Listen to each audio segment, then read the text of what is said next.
はい、どうもインファクトリーの山内です。よろしくお願いします。今日ご紹介するのは、アルファロメオのジュリエッタ、パイオニアカロティラ X の、ピュアデジタルシステムのご紹介です。はい、システムの方なんですけども、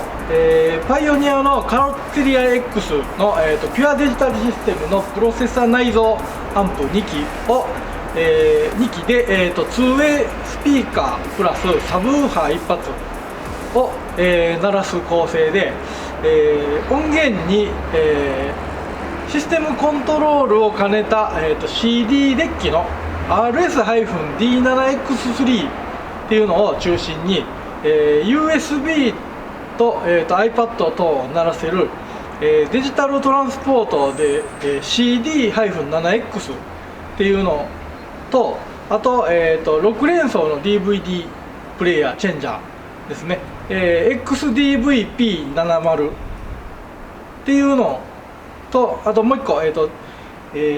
レビチューナー的に、2D ナビの AVIC-RZ503 っていうのを、外部入力として鳴らしてます。はい、フロントスピーカーの方ですけども、パイオニアのハイエンドのスピーカーで、ツイッターが、35mm の、リング型振動板採用の、TS-T1RS2 っていう、ツイッターとで、ミッドバスの方が、亜鉛ダイキャストフレームに、ネオジウムマグネットの採用の、キレのいいサウンドが特徴の、TS-M1RS2 っていう、スピーカーの、2way の組み合わせのスピーカーです。はい、ツイッターの方なんですけども、作り込みが、A ピラーの方に、スプーン型のへこみを、つけた、シンプルなデザインのピラーです。で、MDF で、積層のカップ型マウントを作成して、そちらを、角度を決めて固定して、でそれを、カーボンファイバーパテを持って、作成して、あと削って仕上げに黒のジャージクロスを巻いて最終仕上げてます。はい、そして、ミッドバスの方は、純正スピーカーの位置に、ソリッドタイプのアウターバッフルを形成して、水平対向で、フラットインストールっていうのでインストールしてます。で、ドアの内張りの、写真データの上から、ざっくり CAD デザインした図面データを元に、MDF を、CNC ルーターで切り出して、実写とすり合わせて加工していってます。で、インナーバッフルには、バーチの合板を使用して、化粧プレートは MDF で形成しています。あと、化粧プレートは樹脂で固めて、平面処理した上から、クリスタルパターンって言われる処理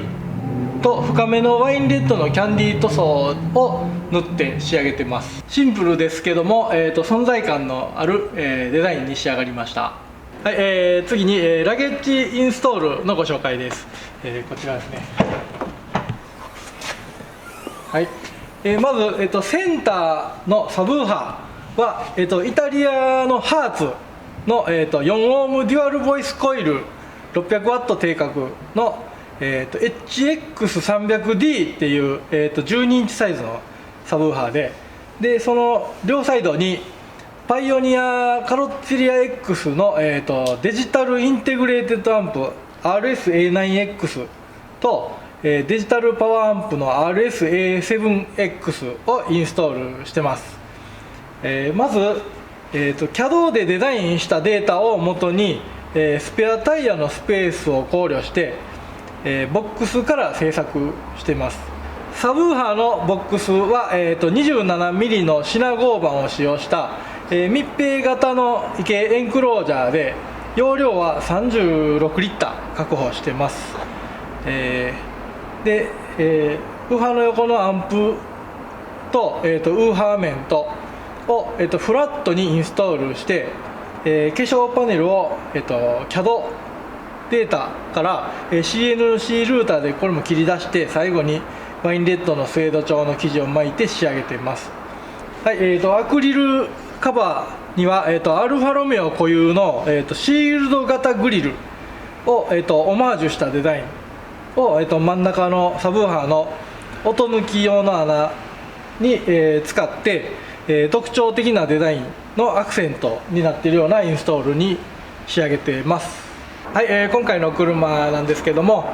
全盛期の時から結構経ってまして、もうカルティラ X のこれ販売は終了してしまったんですけども、当時デジアナとかフルデジとか言ってた、フルデジの方のシステムがこの車には搭載されているんですけども、まだまだ、この車もこれからも、現役で、いい音を鳴らしてくれるんじゃないかなって思います。はい、はい、以上、アルファロメオのジュリエッタの、パイオニアカルティラ X ピュアデジタルシステムのご紹介でした。